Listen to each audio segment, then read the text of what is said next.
Welcome to Streams of Income with self-help author Ryan Rieger. For the next hour, you'll hear proven methods for how to live the multiple income streams dream. Ryan is passionate about helping others discover their gifts and start their own business.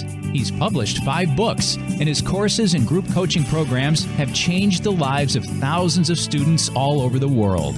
Ryan's books include Private Label, The Easy Way, Finding Your Grace Place, and his latest, Streams of Income. And now, here's your host, Ryan Rieger. Hey guys, this is Ryan Rieger with Streams of Income Radio. So excited to have my friend Chris Niemeyer on. Before I talk to him, let me remind you that you can get my book, Streams of Income, for free. Just go to streamsofincomeradio.com. There's a button there that has a link directly to that book, along with show notes, episode replays. All of the links that I have ever talked about with a guest are in those show notes. So I know a lot of you might be in your car, you're outside walking. You don't have a pen and paper with you to write this stuff down. So just remember, streamsofincomeradio.com is the only website you need to know.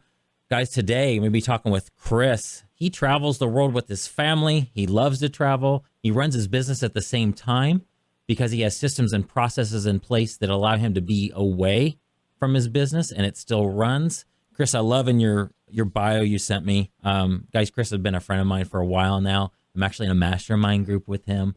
I love how it says, you're likely being tackled by and playing with your 4 kids, coaching their sports activities, enjoying family time with Alicia. That's awesome. That's what your life's about, isn't it? It is, man. You got to keep the main thing, and it's all about family. So I love having the margin in my life to do that. Yep. And he has his own podcast.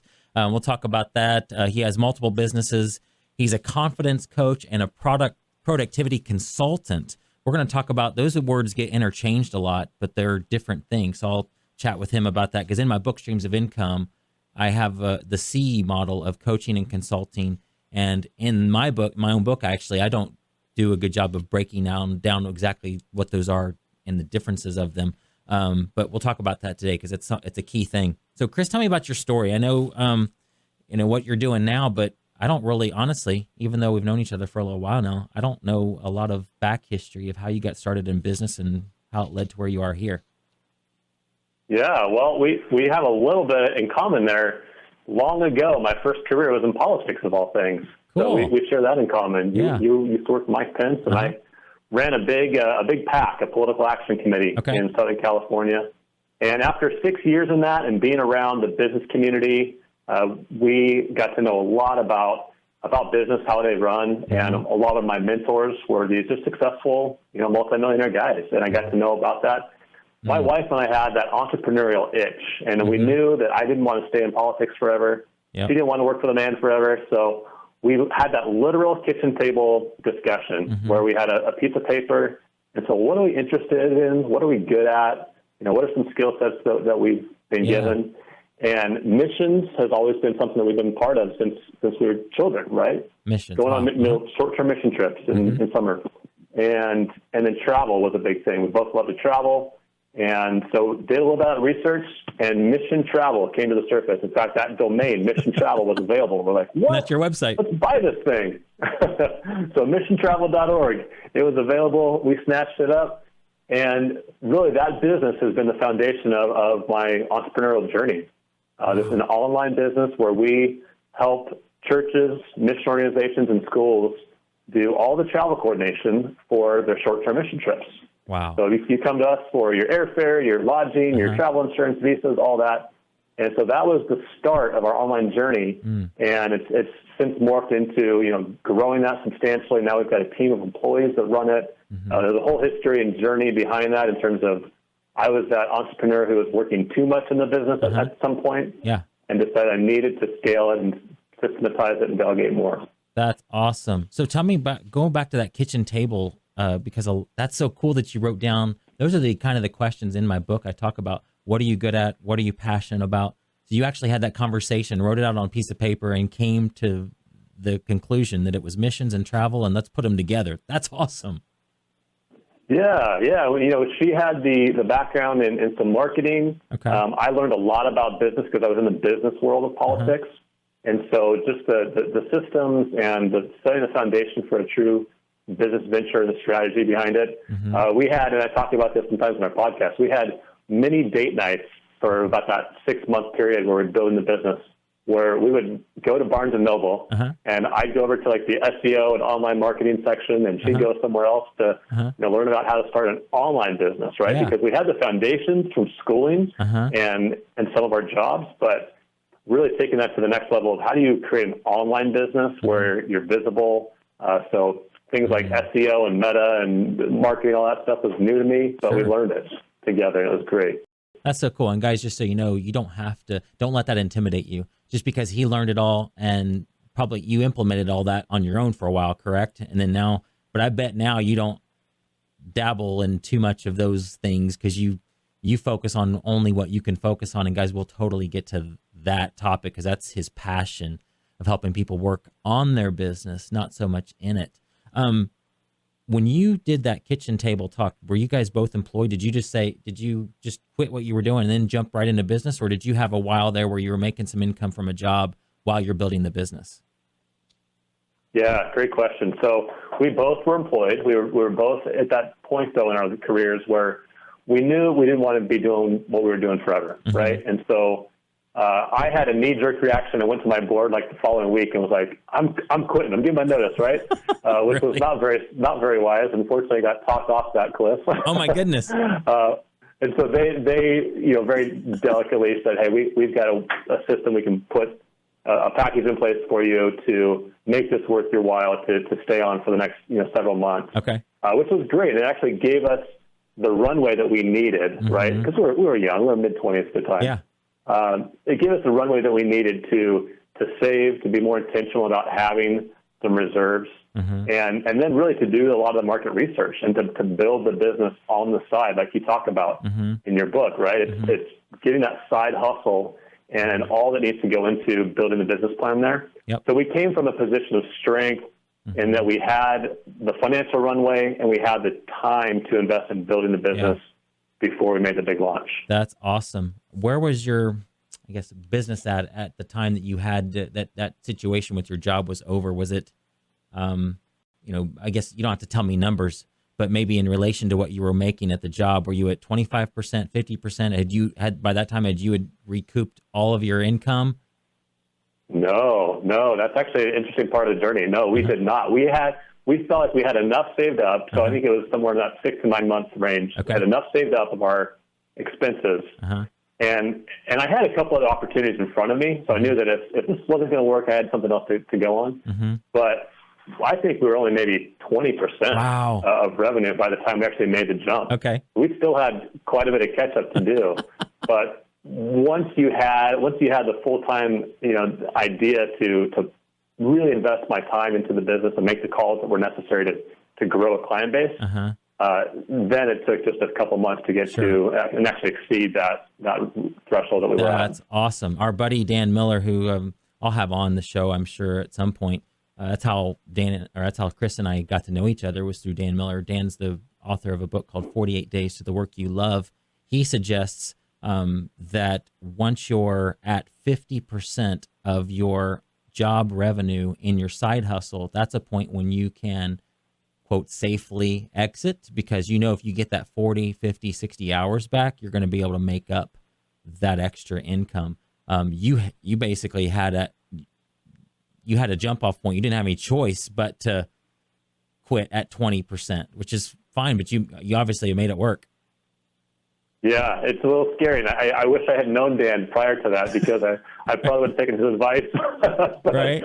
But we were coming from a point where we just knew things had to change as well. Didn't like the trajectory that we were in terms of what I was doing in politics, and didn't want to be beholden to a politician for the rest of my life. Right. And so that was part of the journey, really, to be frank, was I knew I didn't want to do this anymore. Yes. And so had an opportunity to go work for a hedge fund, had an opportunity to do some land development deals, but felt like, and my mentors spoke into me at that time, Chris, you have that entrepreneurial itch that you need to scratch. You have what it takes to to create and operate a business, and then truly move from the operation perspective to owning. And it's been a long journey to get to that point, but that's where I feel like I'm at now, where I truly own the business. Yes. I'm only in it a few hours a week, right? Coaching, training a couple key employees, and then they filter that down to the rest of our team.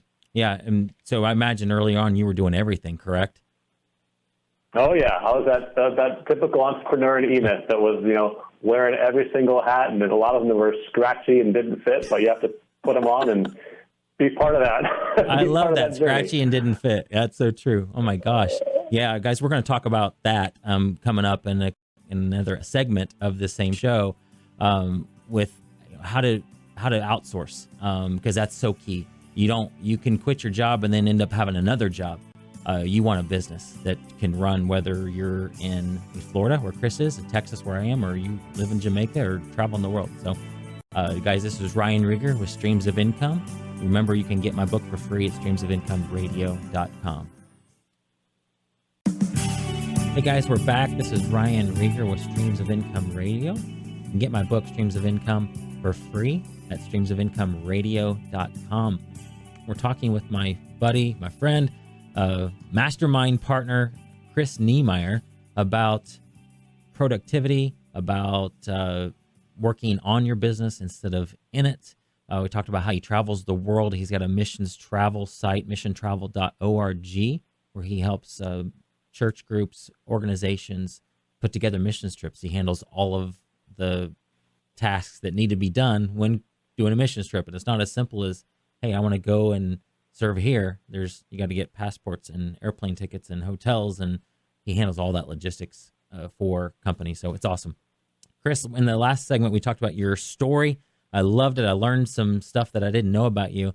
In my book, Streams of Income, I have the C model. So I have C, E, and S, and C is coaching and consulting. And you do both. In your bio, you say that you are, quote, a confidence coach and a business productivity consultant. And a lot of people intertwine those two things, coach and consultant, say they're the same thing, but they're not. Let's dig into that. What's the difference between the two? Yeah, they are very separate. So I need to make sure that when I'm talking with clients, I'm wearing the appropriate hat. In the coaching and consulting world, there's this kind of saying, it's, for Jesus has a plan for your life. And Jesus loves you, and I have a plan for your life. That's a consultant. That's someone who's saying, I have the answer, and here's what it is, right? Okay. A coach is going to say, Jesus loves you. He has a plan for your life. Let's talk about that. And let me be the one that asks you, because you have something within you that's coming up to the surface. And I just get to facilitate really almost a monologue of a conversation, because a coach is going to say, I'm here to listen. I'm here to ask probing questions. You have what it takes. You have the answers. So for me, as a business consultant, yeah, I can blend and put some good coaching questions together to really draw out what the pain points are of their needs. But people come to me, and I think to your point of the question and in your book, people have a breadth of knowledge, right, of what they're known for. Yeah. And in fact, it's similar. It gets back to Dan Miller a bit. People would pull me aside at church and go, hey, I have a question for you about this business thing, or I have a question for you about how did you hire here? How did you delegate this way? And, kind of live my life online a bit so people know that we are pretty free and flexible to travel, but we've got all these businesses and employees. So how do you do that, right? And so systems, delegation, processes, productivity is something that I help entrepreneurs with and business owners with. Really dialing in those areas where there's some pain points and leveraging that. So that's where the consultant hat comes in. I'm getting to show and demonstrate some of what I've learned over the years. I love it. So for my listeners, help them understand, what are some questions? I know we talked about one in the break of what are people already coming up to you and asking. How do they, if they feel like, yeah, that sounds like a fit for me, being a coach, maybe being a consultant, how do they know? How would you direct somebody if they think that might be a fit for me? But what topic? Yeah. So I always like to tell people, take a personal inventory. Mm-hmm. What do you know a lot about? Mm-hmm. Ask yourself, what could I talk about for quite a while? Right? That's something that's a passion of yours. What could you talk about for a while? Mm-hmm. What do people ask you questions about? What do they come to you with? You know, if you're at a party or you're at the, family gathering, what's a topic that they're asking you about because you have some knowledge on? Yep. Another area is to take inventory on where are you price insensitive. So take a look at your budget. Mm-hmm. Take a look at what you spend money on. Mm-hmm. Where are you maybe price insensitive? Where do you spend maybe more money on than other people do? That's an area where you know something about. So, for people that love to travel, mm-hmm. most people don't travel extensively, but if you love to travel, you know something about travel. You know some of the hacks around travel, how to book it, yep. where to plan it, when you're on a trip, what do you do, right? Mm-hmm. There are certain hobbies that people spend a lot of money on that the majority of the population does not. Mm-hmm. There's gold in that. Absolutely. Okay, so let's say they've identified something that they are good at and that people are already asking them questions about and they're passionate about. How do they make that jump? Where do they even start to become a coach or a consultant? Well, I'd say on the coaching side, and I'm a little more of a purist on this recently, but the term coach, I think, has become so diluted over the past few years. It's kind of a sexy term that everyone's using, like, oh, I'm a coach on this. Right. To really be a coach, I'm going to bring up our friend Chris McCluskey here. Yep. Chris McCluskey is the founder and president of the largest Christian coaching institute in the world, Professional Christian Coaching Institute. And they're ICF aligned, International Coaching Federation. If you're going to pursue coaching, go through an ICF aligned coaching program because they're going to really teach you the hard skills of coaching and understanding what should happen, what should not happen in a coaching relationship and a coaching conversation. So that's a good place to start. In terms of consulting, that could be as much as, well, okay, these are the topics that I want to address. Start Googling, and I mean, give me a topic as an example, Ryan. What would be like what would be a topic that people would possibly want to coach or consult on? Well, yours is an example with productivity and business stuff. Let's see. Well, in my business, it's Amazon. There's a lot of folks that want to know how to sell on Amazon, and there's so much opportunity in that. So here's a simple step. Go to Google and type in how to sell on Amazon or Amazon communities or questions about starting a business on Amazon, right?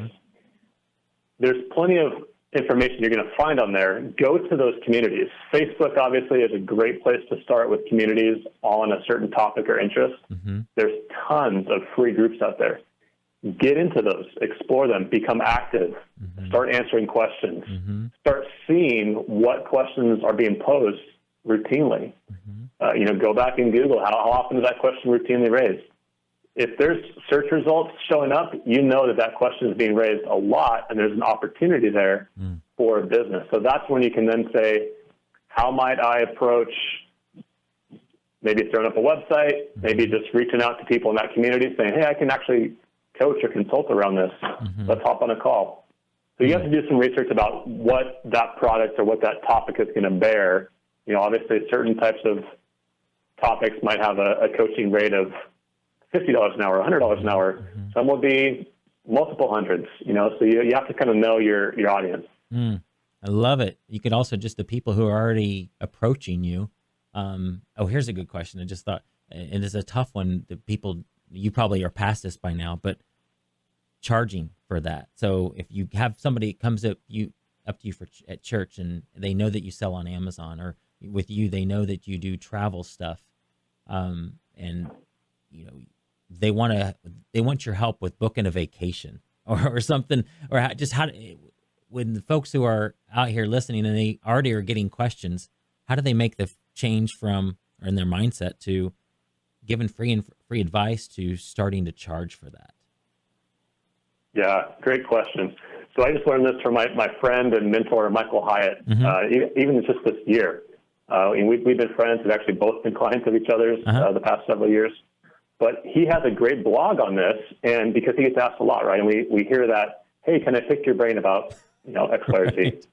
First of all, picking your brain should always hurt. That's right. Picking a brain, like, that should hurt. Sounds painful. But he starts with this blog and says, here are 5 ways to work with me. And the first way is, it's almost like an FAQ on, here's the top questions that I get asked, and here's a link to the blog where I answer all those questions. Oh, I love it. That's the most basic way. This is free. I have a bunch of free content out there that I'm sharing with the world because I know these are the top 5 questions I get asked. Then next step down from that is then you can start to scale into, well, do I have a community? Maybe I have a charged community that you can be part of for a nominal amount of dollars per month. We answer a lot of questions in there. I come in, live once a month, answer a bunch of questions. That's like the next step way. Then it could be, maybe it's a mastermind, maybe it's direct one-on-one coaching or consulting. And those are ways where you scale into a paid relationship with someone. Yep.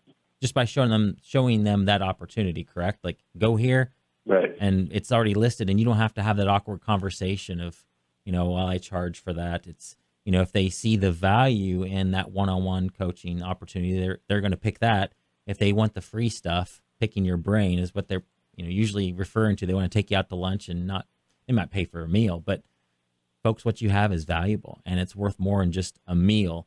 And I'm guilty of it too. If somebody offers me a meal, it's like, it's hard to turn down, and I want to help people. Chris, you do too. I'm sure you want to help folks, but your time is super valuable too. And anything you say yes to means you're saying no to something else that could be bringing in income. You're ultimately hurting your business, hurting your family by doing that, by being nice. And so you gotta draw the line somewhere. So yeah, guys, this is good stuff. We're going to continue this in the next segment, but I'm talking with Chris Niemeyer. I'm Ryan Rieger with Streams of Income Radio. Remember, you can get Streams of Income for free at streamsofincomeradio.com. We'll be right back. We're back with Streams of Income Radio. I'm your host, Ryan Rieger, and we're talking with my buddy, Chris Niemeyer. And you guys can get my book for free at Streams of Income at streamsofincomeradio.com. So, Chris, we've been talking about outsourcing a little bit, or we're going to get more into that now.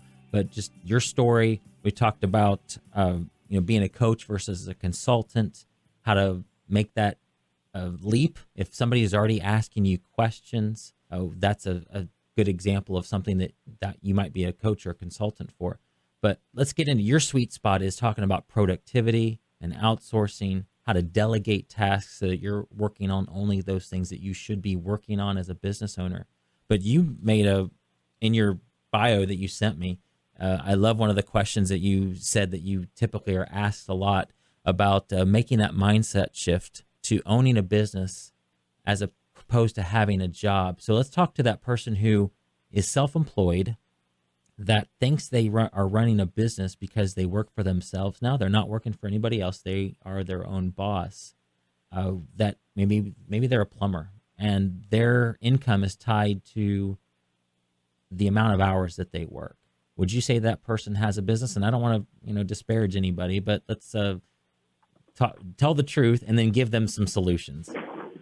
There you go. Okay, well, this is perfect because I can totally resonate, because I was this guy, and a lot of entrepreneurs are. And I think there's a distinction between an entrepreneur who they could be a plumber or a janitor or house cleaner. They've got an entrepreneurial business, but they're not really a business owner at that point.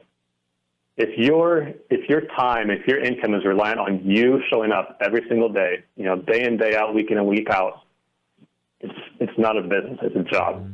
But now you've created a good job for yourself because you're also the boss. Right. Sometimes you're your own worst boss, though, right? But you are your own boss. Okay, so now you have that ability. But here's where I was in the process of my journey when I started this travel agency. Right, I was good at sales. I understood kind of the marketing, the basics around it, and I quickly realized I'm making good money. We're making multi-six figures here doing this, but I'm handcuffed to my desk. I'm handcuffed to my phone. If I'm not available for my clients, I'm not making the sale. Right. And that's when that was my big aha moment to really put some systems in place to just slowly start finding ways what I was doing on a routine basis that I could outsource. What could I delegate and just hire to a contractor to start? And then I knew I needed to find someone to shadow me. I needed to put everything that I had in my brain, between my ears, the systems that I created to be a top sales type person, to then train other people how to do it. And so, I have most of my clients actually are these solopreneurs. Okay. They're people that are, one man, maybe they have a team, but it's less than 5 people. And they need to understand, how can I get out of my own way? How can I avoid being the bottleneck? What can I do to replicate myself? Once you can do that, and then you identify, where do I want to work? Like, what's my sweet spot in this business? Maybe it's just talking to clients or prospects and getting the sales in, and then you get to give it to the people you've taught your trade to.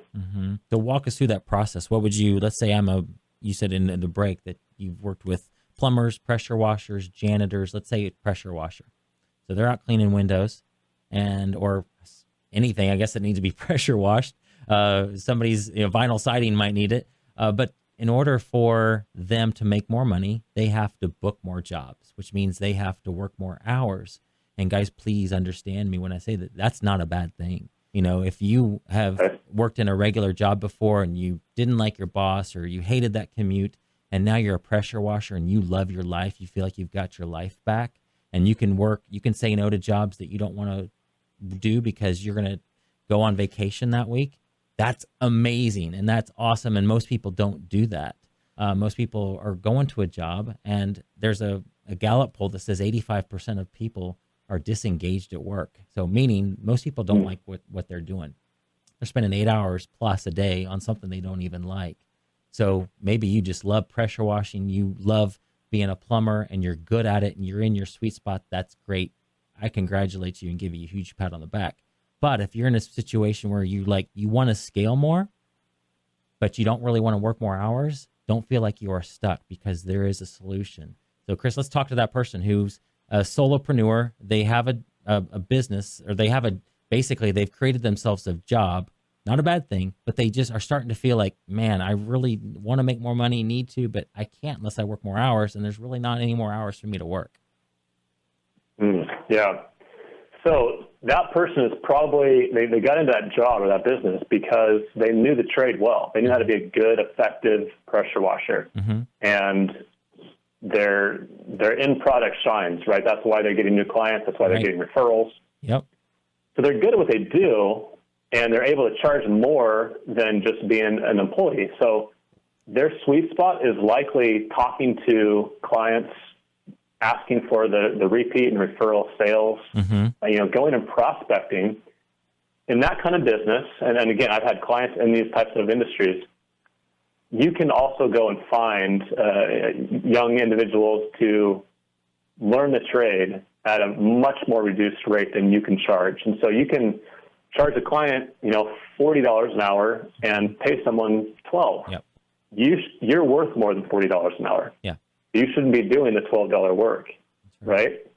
And so it's identifying, okay, I need to find someone to job shadow me, to replicate those areas that I want to get out of. Another area, most businesses, you've got to do the invoicing, the accounting. You've got to figure out ways to do some marketing to get your word out there. You probably have a website, maybe business cards, maybe you're on social media. Well, those are all functions of a business. Someone has to do those. Ryan, you and I, we could talk for days about, delegating and overseas VAs and all this kind of stuff, Sure. But you can really, really leverage someone else who is paid a great livable wage where they live to do some work that if you're working on it, you're going to be, expending $40 an hour in that example. Right. You could pay someone $4 an hour to do all your social media or to throw out your invoices. So there's a lot of ways to look at the activities that you do and leverage that to a better way. Yeah, guys, he brought up an awesome topic about VAs. We could probably have a whole show about that. It's virtual assistant, and he's most likely talking about the Philippines. I mean, there's VAs all over the world. If you were doing having a programmer, somebody create a website for you, a lot of times they might come from India, but there's a virtual assistants in Philippines I work a lot with, and they are honest, and he said $4 an hour. So you might be thinking, oh my gosh, you're just totally ripping them off. That's absolutely not the case. We have VAs that work for me that are making between $4 and $8 an hour. Some of them even at the lower scale, and that's a really good wage for them because it's so much less for them to live there. Their cost of living is ridiculously low, and so you're doing them a favor. They're willing to work that for that wage because it pays them well. And it's actually a good wage for them. I have had VAs who work for that little and are able to hire nannies for their kids. So just give you an idea, like, to have a nanny here in the States, you might have to be doing really, really well. Well, what we're paying them is a really good wage. So that's awesome. Well, if you have questions, feel free to email me about that because I love that topic, and it is a way to delegate. So don't think that if you want to get something off your plate like invoicing or accounting, that it has to be somebody in the U.S. It doesn't. It could be somebody halfway around the world that can do it really well, and basically you're saving yourself so much money and so much time. So that's awesome. So I want to get into you have an example of a 12-minute task. Walk us through 12 minutes a day. And I asked, no big deal. I can do that task. It only takes me 12 minutes. What does that mean in a whole year? And how would somebody, and this is going to run into the next segment, but what's 12 minutes in a whole year mean per day? And then how would they start to delegate that? Yeah, so I give this topic because one of the processes that I walk through my clients with is documenting everything you do throughout a workday. So take 2 weeks and literally down to the 10-minute marks, document what you're doing. Mm-hmm. So I give this example of taking a 12-minute task of invoicing or something related to the financial aspect of your business. Mm-hmm. Okay, it's important. You want to get paid. If you're not getting paid, you're not in business. Right. So you've nailed down this process in a great way, and where it's only taking you 12 minutes. So you figure, you know what? I'm not going to train someone to do this. It's only taking 12 minutes a day. But if you spend this time, and I give a 10x example, if you spend 10 times the amount of that activity takes, so in this case, 120 minutes, 2 hours, to fully do a systemized process, put an SOP, a standard operating procedure together that shows people exact steps of how you do this invoicing process, and you can include screenshots and a tutorial video on it, whatever. Mm-hmm. You took 2 hours, and now you never have to do that 12-minute process again. You just saved 1 hour a week. You saved 52 hours for the year, 520 for the next decade. What would you rather be doing? That's a whole week of your life that you just got back. Yeah. Wow. For the year. Wow. Okay, let's dive into more of that, like what you could do with that time, or what it means to be documenting that process in the next segment. So, guys, this is really good stuff. I'm so excited that he's giving you some really actionable content that you can take. Just listen to this radio program that you can go take right now and implement in your business. So do it. Listen to him and do this. It will change your life. It will change your business. Guys, this is Ryan Rieger with Streams of Income Radio. We'll be right back.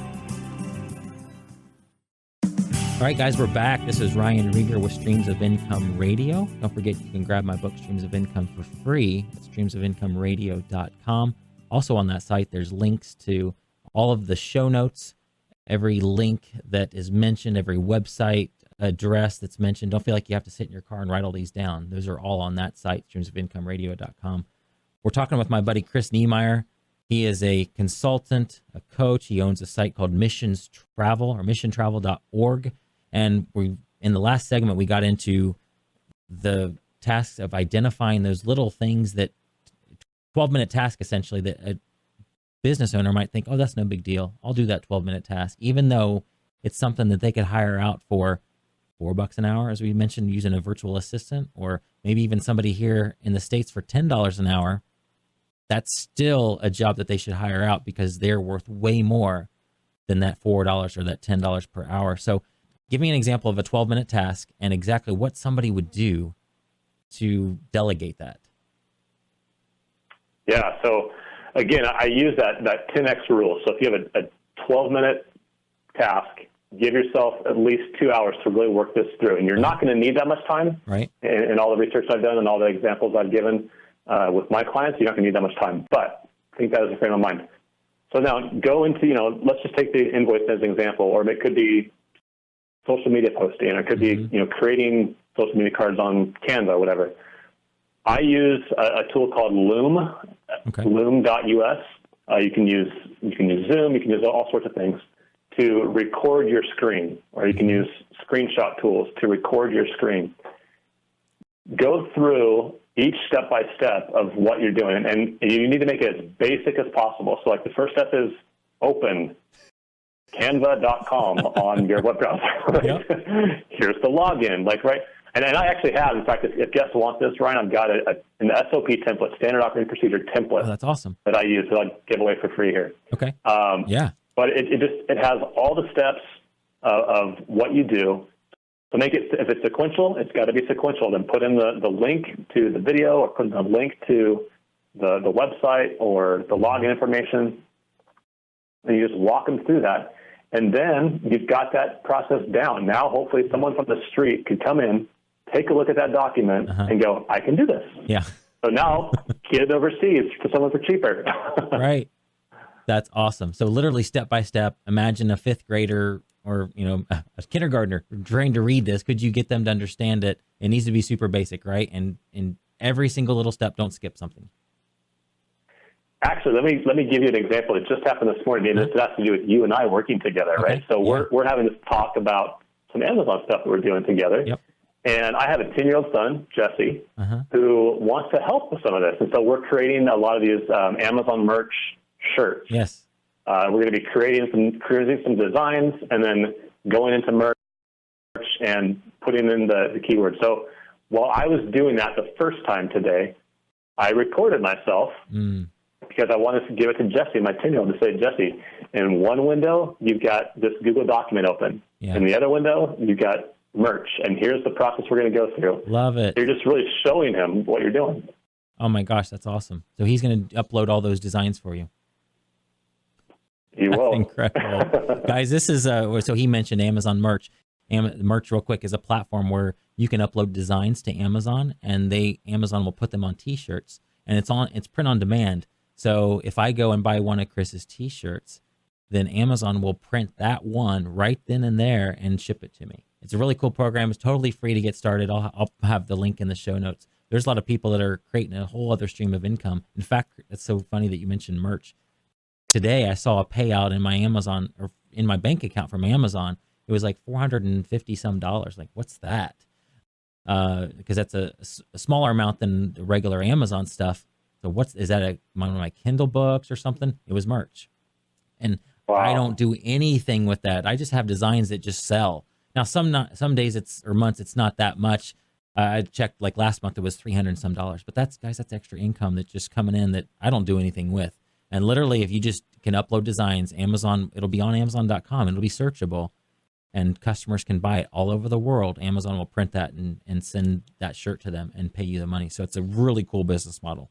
Something you can get started with nothing, $0. I might have a whole show on that.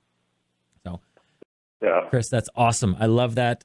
Guys, implement this stuff. Go look at every single one of your tasks that you're doing in your business. Is it something that maybe you hate to do? You're not good at, or just look at it and maybe you are good at it. Maybe you're the best at it still, but it's still not something that's always necessarily moving your business forward. It's not a task that is, it's essential, but it's not something that you should be doing as the business owner. Give it to somebody else. And I think you say in one of your, in a document that you sent me before, that look for 2 weeks. Is that right? You look at every single thing that you're doing and just itemize all those tasks. Is that correct? Yeah, and actually this gets to another point, Ryan. As you document that, you're going to realize there are a bunch of different roles within your company. Mm-hmm. And you might be a solopreneur, but I give this example and this visual of you need to view your business as a multi-story office building. That's your business. Every floor of that multi-story office building is a department of your business. So some days you've got marketing details you need to focus on. Sure. Some days you've got the administrative or the finance or the strategic, visioning or the sales. So take a look at your business as if it were this building, identify all those floors, and then begin hiring out those that you don't want to spend time on. Where do you want your C-suite, right? If you're the business owner, where do you want your C-suite to be? Yeah. Maybe it is that strategic planning Maybe it's the visioning. Maybe it is sales. Mm-hmm. Go and find contractors. If you want to grow, you have to hire a team. Yeah, and you're not talking about employees, are you? Either? Like a lot of people are nervous about, I don't want to go hire employees. It don't have to be an employee. No, like we've been talking about with VAs, right? Virtual assistants. Most of my first hires were all contractors. Yeah. I realized I didn't want to know WordPress inside and out. Right. Okay, I learned it initially, but I learned I don't want to do this anymore. So I've got a guy in India that helps me with my website design. Right. Mm-hmm. I've got a gal who does my social media.